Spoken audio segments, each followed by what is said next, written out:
Hello, I'm the Doctor, Admiral of the Vesta Fleet, Time Lord victorious, bringer of death to the bringers of death, and I'm not kneeling. Hello and welcome back to the Doctor Who Marathon. I'm your host McEdam, and today we're going to be talking about the Time Lord victorious novel, All Flesh is Grass, written by Una McCormick. This is it, people. This is the main event. All of the stuff that ties into Time Lord Victorious all resonates with this novel. This is the novel which it all spins from and all crosses over with, unless you count Fool, the Night and the Dead, which actually is like the prelude to this, which is the book that sets this story up. Which is also really strange because in that book they mention All Flesh is Grass, and in this book they mention The Night, the Fool and the Dead. So the titles seem to be in the wrong order and very strange. Now, before I even start, a little nitpick. All flesh is grass. I understand it's a biblical reference and I understand like the meaning of the title, but I just think it's a really dumb title, especially for the main event. I would have been happy calling this just simply Time Lord Victorious, but All Flesh is Grass is the main title. This story is also a multi-Doctor story, as you can see by the cover. It features the 9th and 8th Doctors, respectively played by, in the TV and audio dramas, by Christopher Eccleston and Paul McGann. So that's some really cool stuff right there. And you've also got David Tennant there on the cover in his Time Lord robes, which I believe is actually image taken from Rassilon, from the story Hell Bent, with David Tennant's face photoshopped on top of it. It looks pretty decent, I must admit. It looks pretty decent. And you've got, of course, the Dalek story. So, before I get into this, the public perception of the Time Lord Victorious, as I've stated before in my video, The Night, the Fool and the Dead, which you can watch in my marathon series if you're interested. I might put a link in the description below. Yeah, you'll have to see.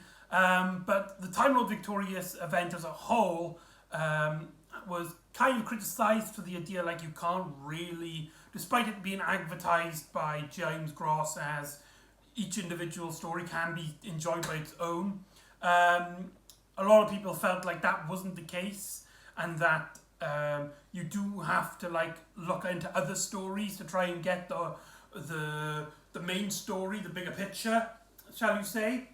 So kind of like false advertising, and Doctor Who doesn't really work like a Marvel or a comic book or DC, where you have another story just constantly tied with a bunch of other stories. Doctor Who is usually, in my opinion, better on its standalone adventures, where each story can stand on its own 2 feet. However, this is the attempt of Doctor Who doing a multi-event like this. And probably what makes it bigger than any other event in fiction that I've seen, it's played through multiple platforms, like comic books, novels, animations, stage plays. Like this got really big. I can imagine some of the producers behind the scenes are like, this got out of hand pretty fast.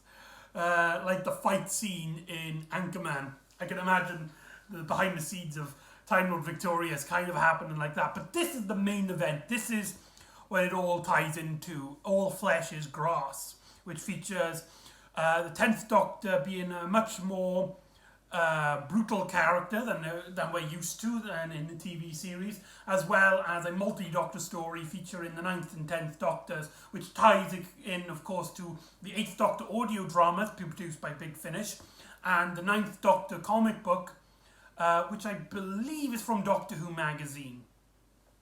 The Panini, you can get a Panini trade, I believe, of the story. I believe it's called Monstrous Beauty, which I haven't tackled. Neither have I tackled any of the 8th Doctor audio dramas, which is a bit of a shame, I will admit. However, I'm only really focusing on the main two novels because apparently that's like the biggest important event, and it's the stuff I'm interested in because it ties in to the 10th Doctor's personality change after the events of Waters of Mars, where he announces himself as the Time Lord Victorious. But what do I feel? Because this story, I mentioned people were criticising the main event. People also criticised this book for not living up to expectations and being a very, not a weak segment to hold up the multimedia event, but it doesn't feel like the main event as it should be, according to a handful of people. But what do I think? What do I feel about the story? Well, of course, I gotta have to admit, spoilers. This video is going to contain spoilers. Do not watch this if you plan on reading this. But if you do plan on reading this, please read Night of the Fool and the Dead before you get in there, because it ties into that, and really that book is just amazing. So go read that one first, and then read this one. But as for those who are sticking around, who've probably read it before and just want to know my opinion, or if you're just not interested in reading it and you just want to get a brief summary of the adventure, then here's the place for you. The first 3 chapters take place right after the events of the Night of the Fool and the Dead, with the 10th Doctor basically planning on destroying the planet Modella, the home planet of the Cthulhu, the race that brought about the basically created lifespan for species during the Dark Times, this mysterious prehistoric event in the universal history, but then is blockade, shall we say, by a fleet of Daleks allied with the 8th Doctor moments before he joins the Time War, or moments before the Time War even begins. So from the 8th Doctor's perspective, the Time War hasn't happened yet. And also a fleet of coffin ships run by vampires, led by Madame Melka, Elka. I pronounce her name as Elka. I could be reading her name wrong. And she has allied herself with the 9th Doctor. So the 10th Doctor is fighting basically his 2 previous incarnations. The 2 Doctors behind him. A lot of people are like, hold on, aren't we counting the War Doctor? Well, actually no, because he states the 2 Doctors previously to him. At this point in his timeline, he hasn't even met the War Doctor in Day of the Doctor, even if he would have remembered him, because he would have forgotten until his 11th incarnation. So he does consider 9 to be the 9th Doctor and himself to be the 10th Doctor, forgetting the War Doctor. Which is a bit of a shame that the War Doctor doesn't even make a cameo appearance. I was really hoping that he would have some sort of connection, especially how it reveals with these incarnations. You know, you have a Doctor missing there, essentially. But, you know, that's more of daydreaming. But the story, for the first 2 chapters, actually kind of reels back a bit as we see how basically the 9th and 8th Doctor got into these events. Or, of course, they tie into the audio dramas and the comics. But I think what's great here in terms of them being introduced in this story is that not like you can get the big picture. It's not like it tells you how the 9th Doctor met the vampires or how the 8th Doctor met with the Daleks. But it does kind of reassures you like their position and how their mindsets got here. And how they've both essentially tracked this absolute massive danger to the universe, with the Daleks having a sense in time is being disturbed, and they need the help of the Doctor to fix the events during the Dark Times, whilst the vampires aren't time travelers. They actually originated from the Dark Times. I don't actually know why the vampires are there, coming to think about it. I don't know if it is explained. I know that in the comic book, the 9th Doctor is looking for a herb to try and to revive Rose, who is seriously ill at the moment of this story. So Rose does not make an appearance in this adventure, which is a bit of a shame. I'm not too keen on the character, however, I know a lot of people are, and when they showed that massive Time Lord Victorious poster, she seems to be the only character that's on that poster that isn't in the novel. And what I really like about the first 3 chapters, when we basically deal with what I described as the War of Mandela, is that we see the 8th and 9th Doctors basically realising that the Admiral to this fleet that's about to destroy the Cthulhu is a Doctor, is one of the future incarnations of the Doctor. And they're like, right, now that I know it's me, now that I know, it's someone decent, maybe I can talk to him, maybe I can reason with him. Whilst from the 10th Doctor's perspective, he's looking at these 2 incarnations, his previous incarnations, his former life, his former memory, his former morals, and he sees him working with 2 of Gallifrey's biggest villains, the Daleks and the vampires, and he's wearing the Time Lord robes in honour of the Time Lords, and he's calling himself the Time Lord Victorious, and yet here he is fighting 2 incarnations of himself who are trying to reason to him, teaming up with their biggest enemies. And so the Doctor commands Brian to send a missile to Modella, utterly destroying it and sending the pulse out to basically bring the death of the Cthulhu for good, wiping them out from the face of the universe. Of course, with it being lifespans, there's now a limited time of the Cthulhu supply. So they're still out there at the moment, but only a handful of them live and thrive at the moment. And we get a scene then of each of the Doctors interacting with one another. Now, a lot of people, when they talk about the novels and the audio dramas, a lot of people ask me, is it submersive? Can you picture the 9th, 10th and 11th Doctors, 9th, 10th, 11th, sorry, 8th, 9th and 10th Doctors whilst you're reading it? Now, as I've stated with The Ninth, The Fool and the Dead, the 10th Doctor is really believable in reading this. However, that could be due to the fact that it ties in straight into Night, the Fool and the Dead, and Night and the Fool and the Dead ties straight into Waters of Mars, which is like a single episode which you can tie the Doctor's emotional state back to. As for the 8th and 9th Doctor, with 8, I genuinely believe I was reading an 8th Doctor here. His Uma McEdam, she gets his rhythm, she gets his way of speaking very well. The 9th Doctor, on the other hand, now, a lot of people consider the 9th Doctor to be this really serious character, and he's not. He is has some really fun and goofy moments in his first series. And, that's completely cool and that.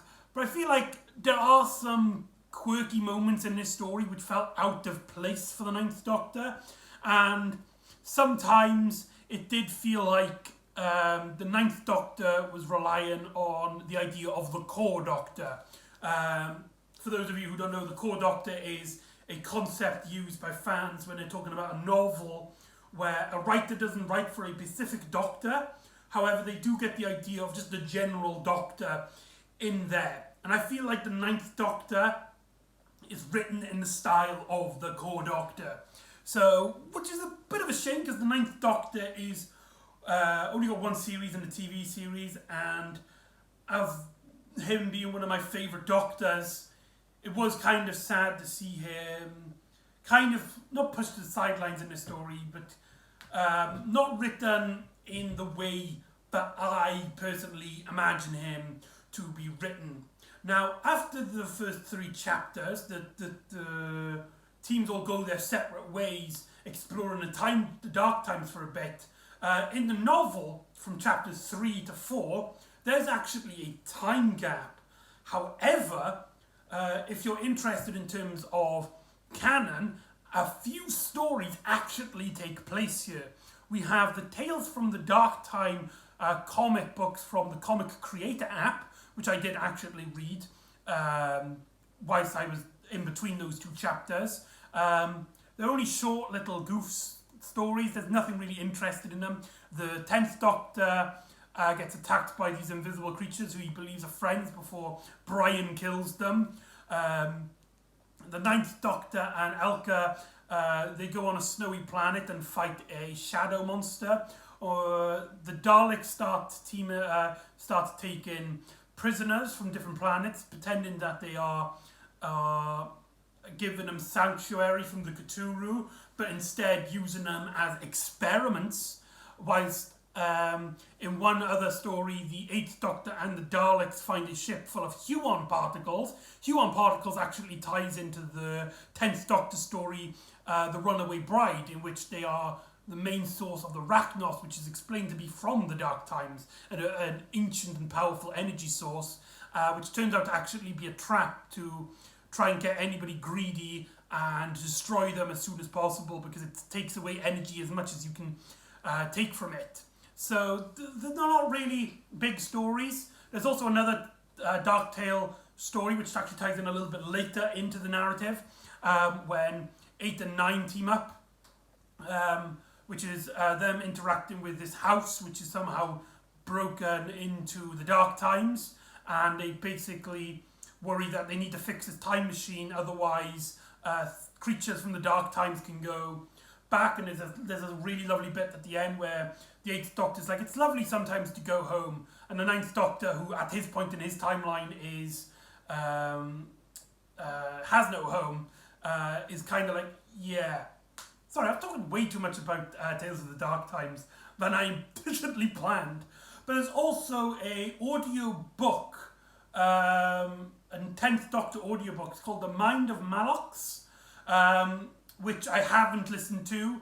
Apparently the 11th Doctor makes a cameo, tying 11 into the Time Lord's victorious advent, and they basically reveal that they're being chased by the last remainers of the Cthulhu, which then is where we leave them from chapter 4, where the 10th Doctor and Brian are basically trying to get as many weapons, as many things to just finish off the last of the Cthulhu, putting the Doctor on this vengeful path to try and stop death from occurring, whilst the 8th Doctor has this kind of plant, the spider plant, which for some reason takes a lot of, I know it's not screen time in the book, page time? It takes a lot of page time, this spider plant. They keep bringing it up as if it's vitally important to the narrative. And it swaps hands, this spider plant, from the 8th Doctor after he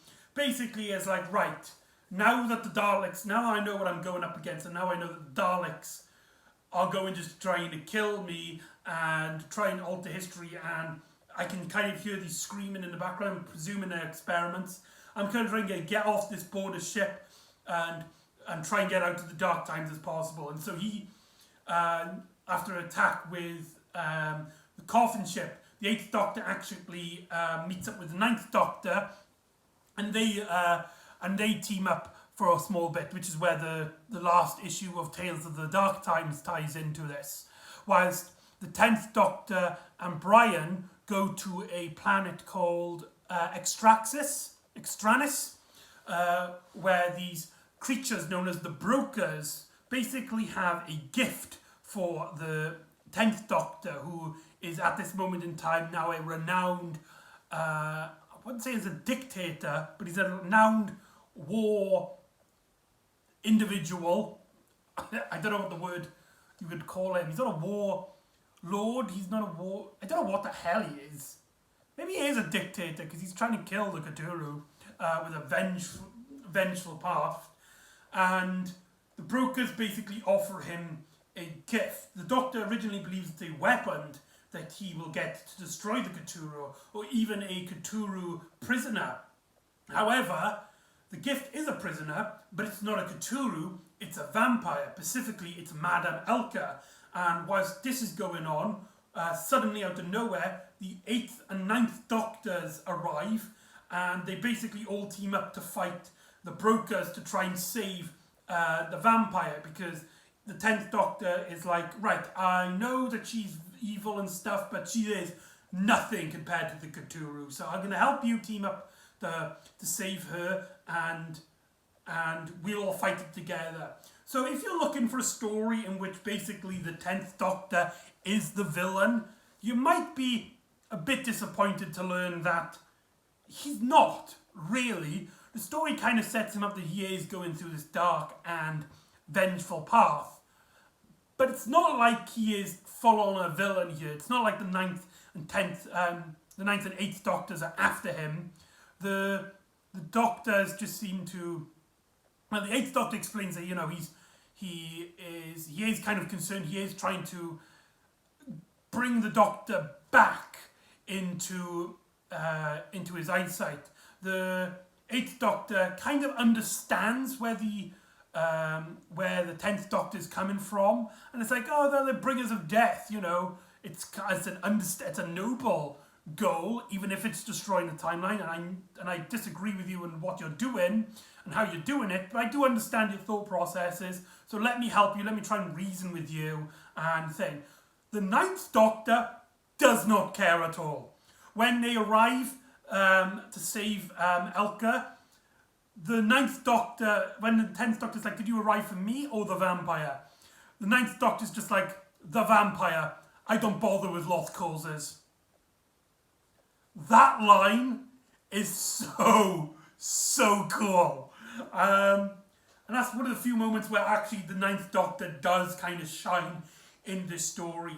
Now, the majority of the plot from here on out, as the Cthulhu come to this planet, and they basically destroy this broker race and destroy Extranis, as Daleks, actually I tell a lie, the Daleks arrive, destroy the Cthulhu ship with ease, and destroy Extranis in the hope of destroying the Time Lord Victorious, and try and fix the timelines. So if anything, the Daleks are kind of like the good guys for the majority of this plot.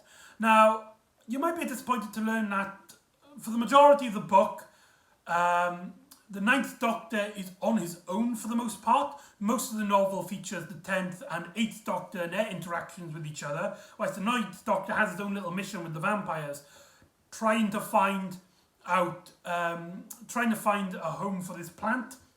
Whereas he's also trying to keep Elka safe and trying to keep the war's ships away from the Daleks.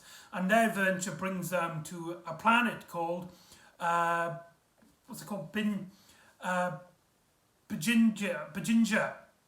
which you might remember is the first planet the Cthulhu actually passed judgment on in the short story Dawn of the Cthulhu, which I mentioned slightly in my Fool of the Night and the Night the Fool and the Dead vlog. So they go to the first planet where they actually interact with Init. A Cthulhu actually is a good Cthulhu. She's actually seen what horrible mess that the Cthulhu are doing, and that their passing of judgment is wrong, and that she is now the last surviving Cthulhu.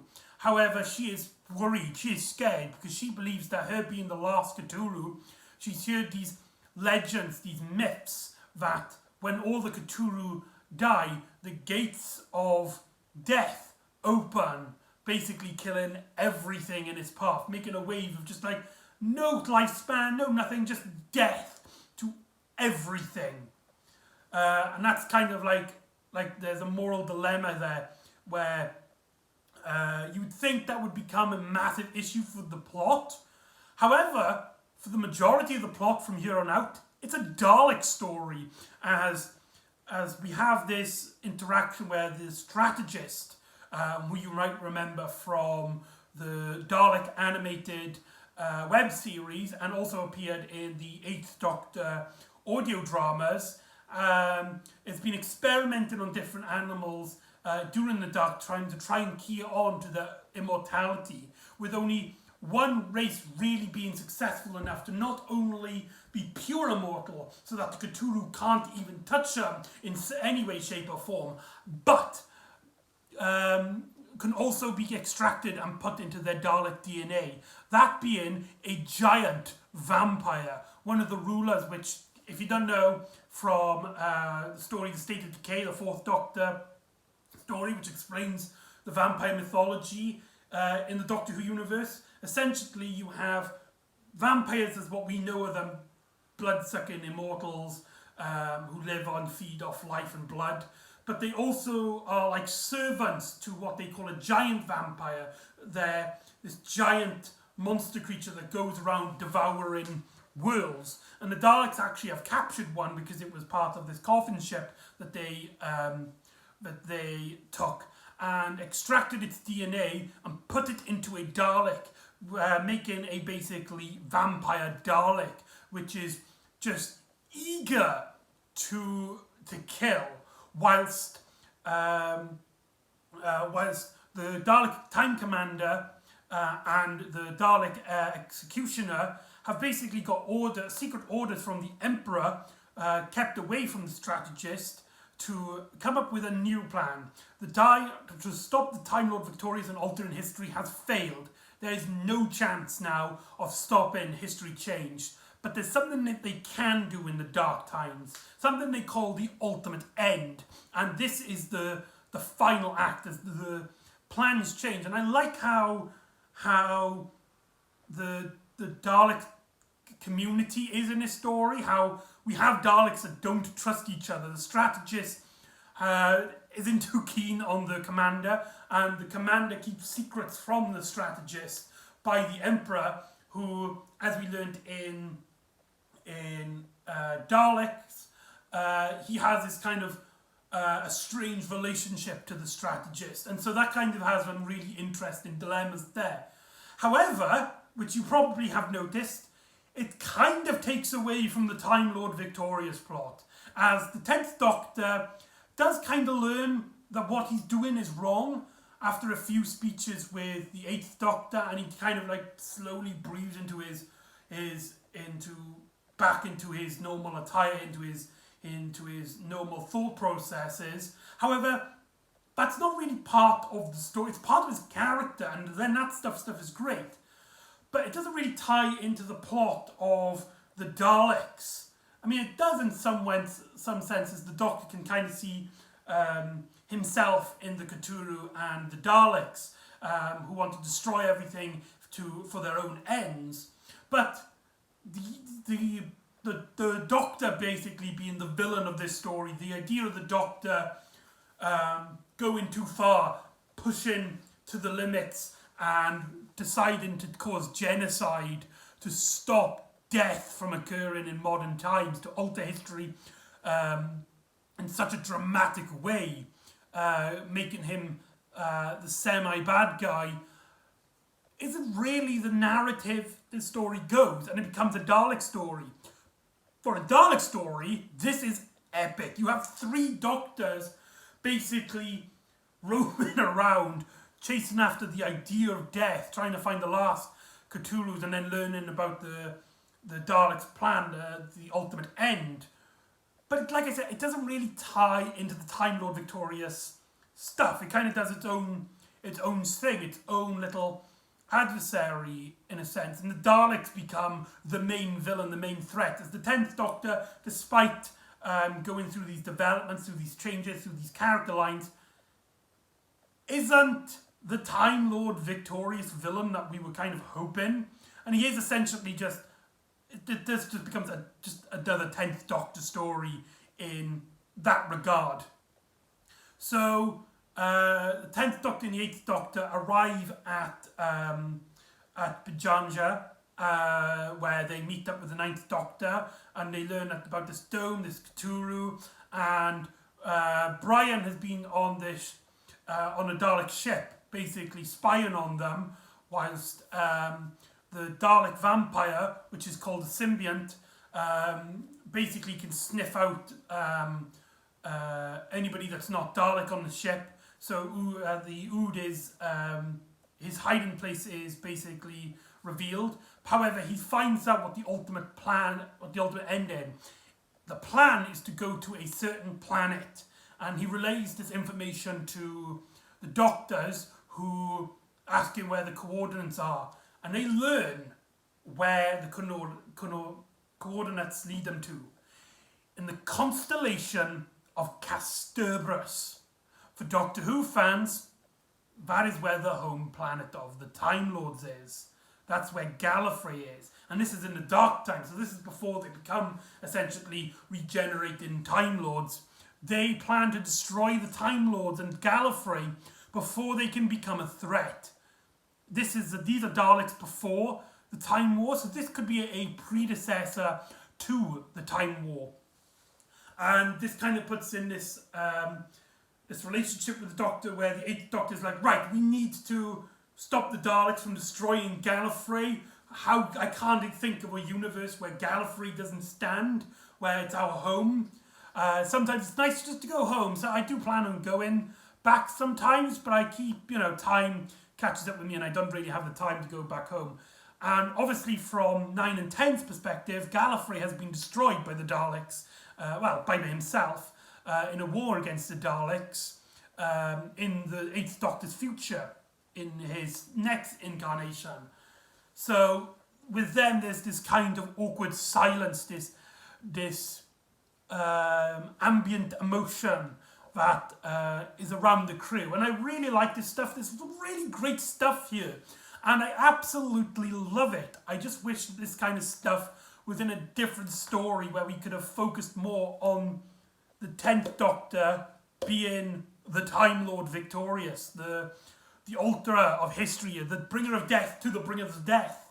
Like, not that it's disappointing. I mean, yeah, it's disappointing. It's good, but it's disappointing in that regard. And so the finale of this book has the Doctors all teaming up, seemingly in Time Lord robes, which I honestly can't picture Christopher Eccleston in Time Lord robes. I must be honest. In the last sheep of the 10th Doctor's Armada, defending Gallifrey from the vampires, from the Dalek vampires, whilst a handful of Dalek vampires go to Bajinja to kill the last of the Cthulhu, in case that they have some sort of energy source which brings back the curse of death. They basically now want to keep the timeline altered. But luckily for the Cthulhu, as well as the vampire, the Cthulhu actually, it turns out that the planet isn't actually the source of their abilities. Yeah, they can harness through it, and that's where their power comes from. But they can store it, like this one has, and when the planet is destroyed, it now channels through the species itself. And now that it's near these Dalek vampires, who aren't Daleks, because the Cthulhu cannot alter Daleks, because they are genetically engineered, not born.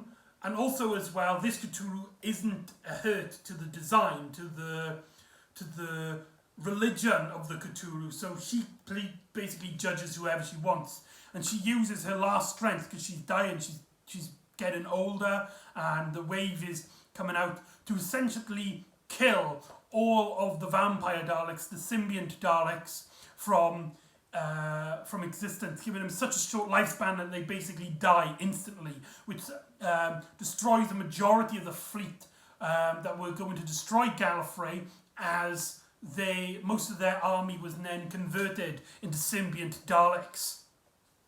This gives an ample opportunity for the 8th Doctor to get on board the time ship, on the Daleks' time ship, cause an explosion which will send, with the help of his TARDIS, send the Dalek ship back into the main time after the Dark Times, which ties into the last audio drama of the 8th Doctor, which again I haven't listened to, so if you're interested in that, I believe it's called Neutrally Assured Destruction, which I've heard is basically the 8th Doctor story that does Die Hard with Daleks.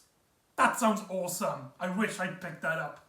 But The ending of this story basically has the 10th Doctor and the 9th Doctor reflecting on the fact, that there was this just young Doctor whose Gallifrey was still out there, and like they reflected on how they've changed since their experience, how the 9th Doctor is kind of glad that the 10th Doctor has changed his ways and is matured through these events, and they go back to Bajinja, where we learn that the last Cthulhu is dead.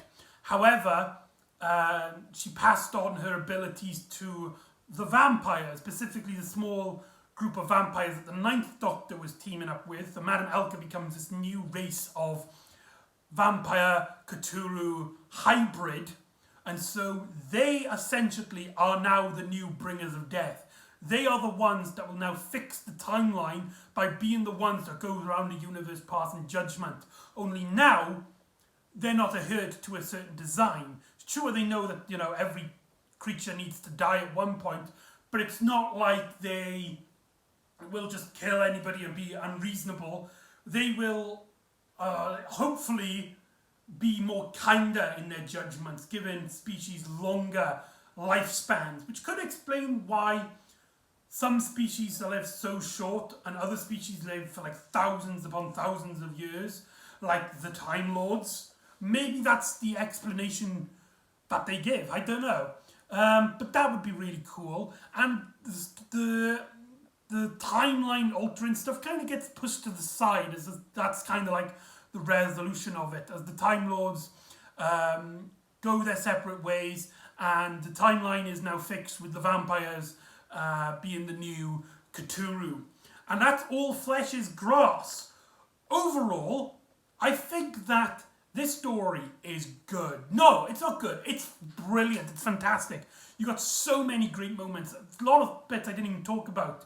Like Brian the Ood, which I mentioned before in The Night, the Fool and the Dead, is just hilarious and fantastic. And he's one of my favourite characters. You've got the 10th Doctor dealing with this emotional struggle. Even though he's not the villain, or even though he's not purely like gone mad in the mindset, he's kind of juggling this emotional struggle in himself, which I'll get onto later on, is very interesting. And to see him compare himself with his two previous incarnations, one being affected by the Time War just after it, and one being before, and is a much more optimistic incarnation and much more of a romanticist. They all reflect on each other, and each Doctor has a moment to shine. Even if I say the 9th Doctor is written in the core Doctor style.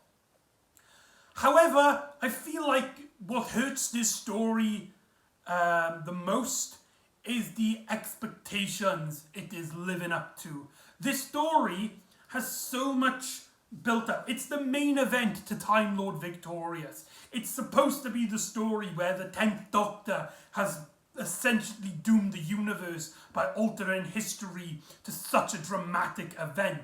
And he should feel like he should, is in the right, whereas everyone else basically sees him as this new villainous incarnation, the new Valiard, shall we say, the new War Doctor.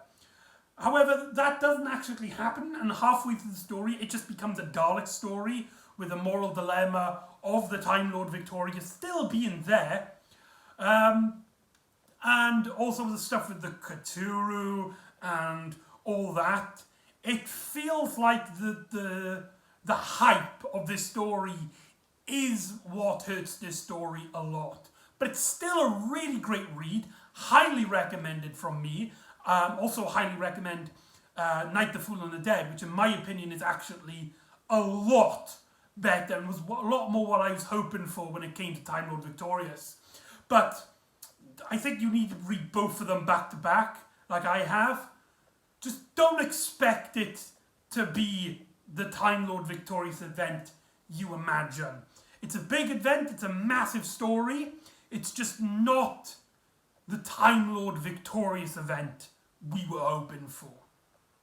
So anyway, that's the All Flesh and Grass, and that ends my participants in the Time Lord Victorious event.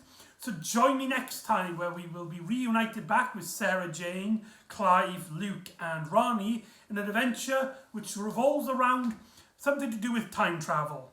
So join me next time for the Eternity Trap, and I'll see you next time on the Doctor Who Marathon. Ta-da!